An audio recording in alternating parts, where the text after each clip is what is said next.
Привет, мои дорогие подписчики.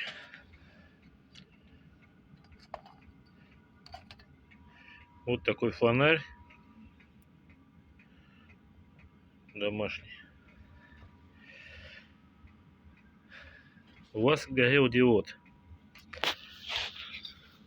Этот можете не извлекать, старый.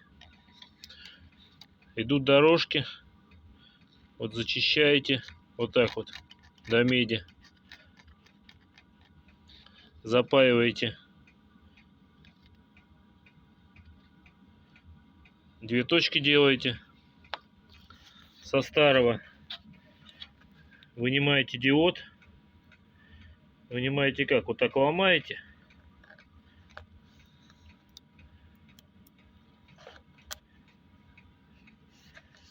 Обрезаете его по сторонам и припаиваете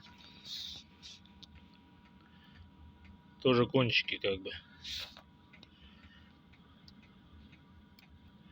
Потом вот так впаиваете.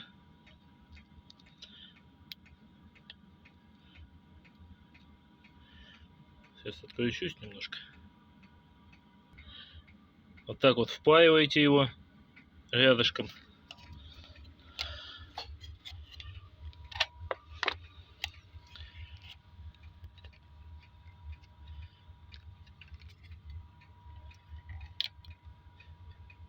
И все работает. Пользуйтесь.